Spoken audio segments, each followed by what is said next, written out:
Hi, Bruno. It's Jeff here.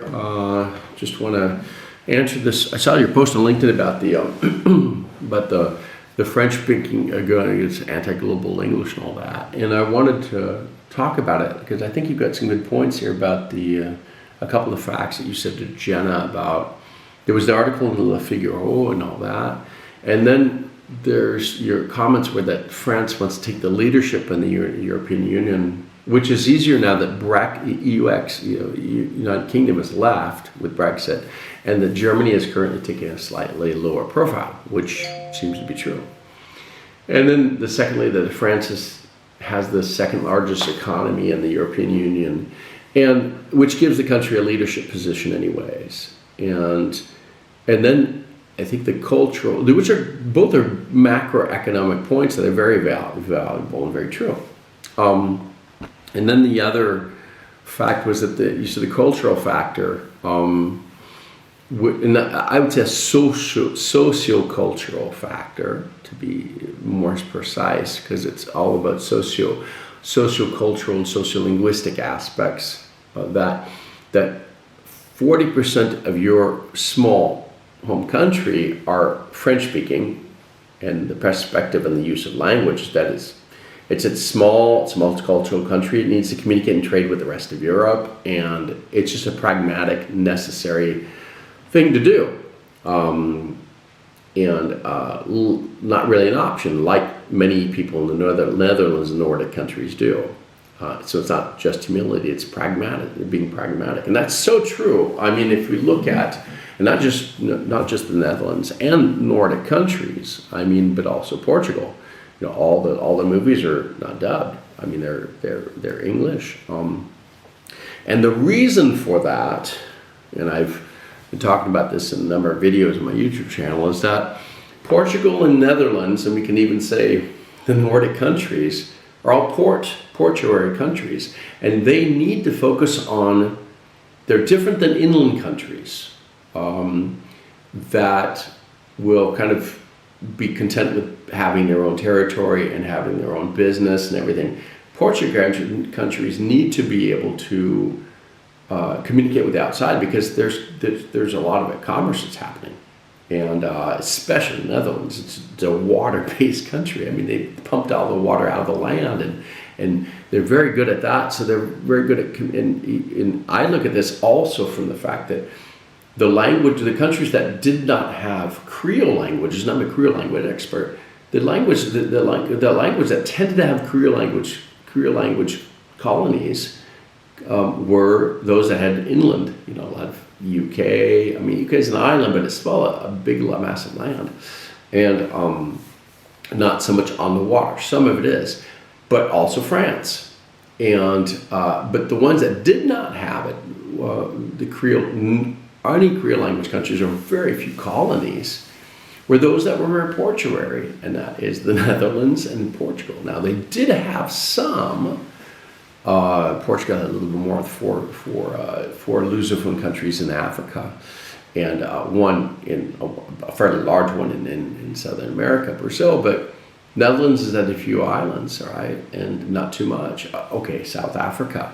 But that's not as many as France and England, right? And so I think I've been looking at this and watching this over the years, of 35 years living in Europe, of kind of comparing this and looking at this with other countries, including my home country, and seeing where the differences are. So I think I think that you got it right in that the macroeconomic points. And that's today, right? But let's take it back to history and take those socio-cultural facts and factors into play. So, from what I see is, France has always had a pretty important part at a certain point in history. Okay, a certain point in history, back in the Renaissance days, it was a diplomatic language. It was. English wasn't quite playing at that yet. Spanish was there. The Spanish Armada probably didn't help for Spain, and there were some discovery points of the New World and all that for some of the the Iberian countries like Portugal and Spain. But the France had a very important point in history, even in the United States. French. Thomas Jefferson was known to be doing a lot with the French. I mean, there was a lot happening internationally, and French was being used as the language for that. English wasn't quite near that. I mean, even German could have become a national language in the United States. Look at all the Amish. I mean, there's a huge population of the Dutch and the Germans. That's pretty well known too.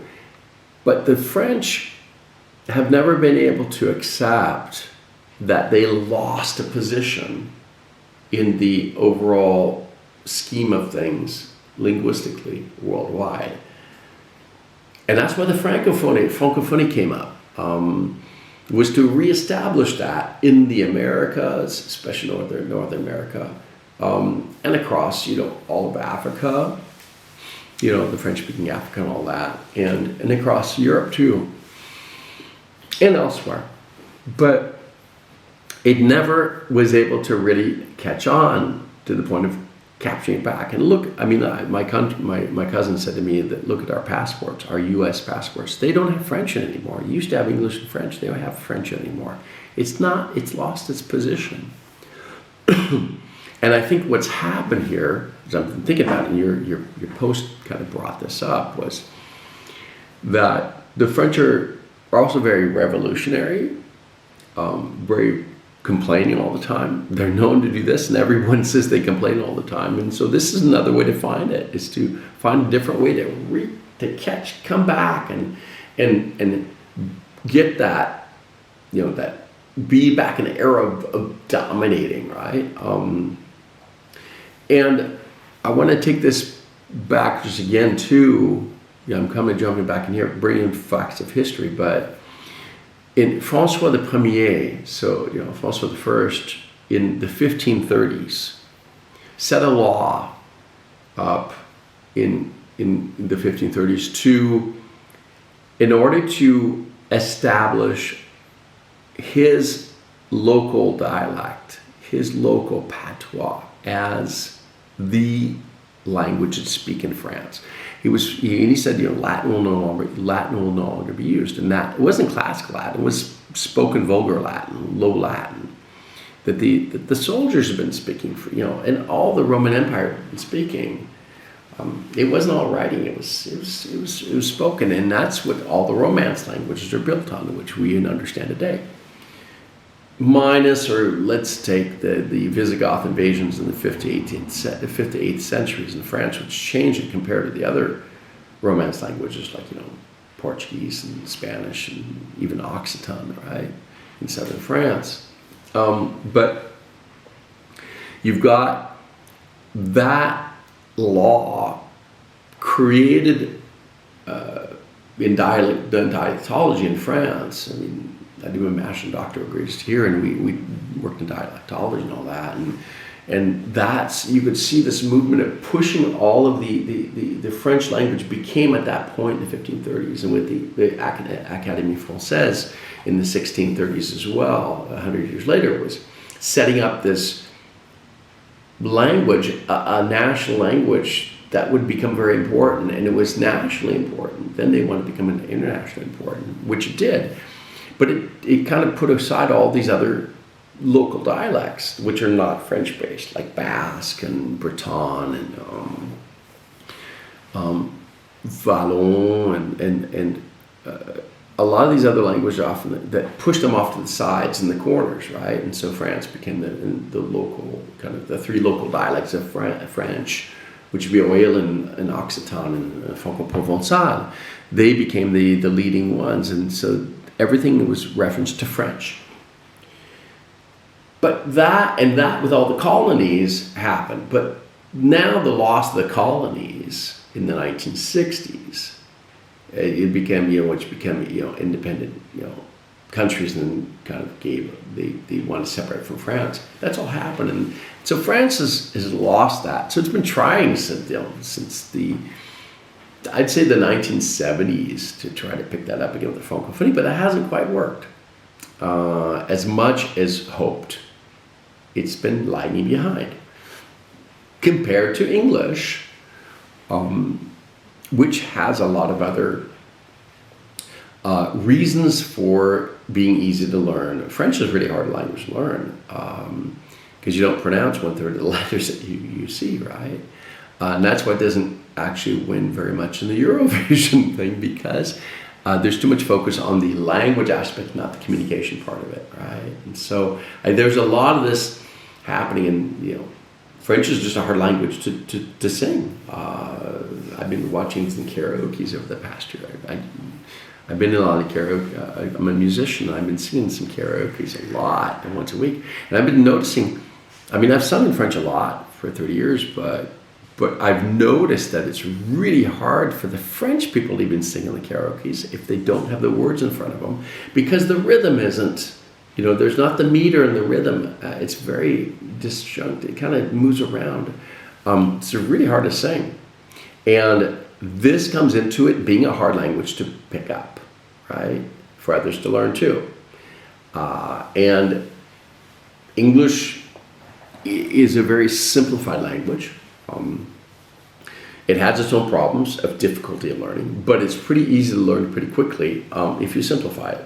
And there's a lot of simplified approach because of the Canada and North America, Canada and the United States and Australia. That was all in new world context. There was a lot of immigration, a lot of things happening. So that made the language really easy to adapt and to learn. So now we come back to if we take all this into place, we can see why the French are not being the revolutionary brace that they are, with a lot of strikes and all that, but always complaining, always wanted to have a revolution. This is just another type of revolution. Now, what I think is interesting here is that it's not trying to play the same nationalistic thing that we are the best, but playing we are one of many countries in Europe, and we have the right to have our language. Of one of many, rather than be the language, right? So it's taken a different kind of twist on this, so that we have the right among European countries to have our language as one of those. And then the fact now that comes back to yours, that the 2 points is that because it's taking the leadership, because of the two other major powers kind of lowering and not being in Europe anymore. European Union, and being economically powerful, the second, these help it establish its importance. And I think it's just this, it's just jealousy factor that goes back. Now, it's funny that my cousin, who's also a linguist, he works in Slavic languages and all that, he's always said that the French are they're bigots on their language, and probably very chauvinistic about their language. And a lot are, others are too. Anglophones are too, such as Germans. Everyone is to a certain point, but and this is pretty well known too. But I think here it's an attempt to establish importance. And then look to, and I'll just finish up on this point, that it was interesting to watch the beginning of the Olympics that happened in Marseille, and I was watching this a month ago, and watching where there was everything's in French, but there was now the leadership of the Olympics and the French government want to have the Olympics as much in French as possible. This has been established. We need to be in French as possible. But this is going to cause a problem because French is not the language that everybody understands, right? Everybody understands English, and this has always been a case.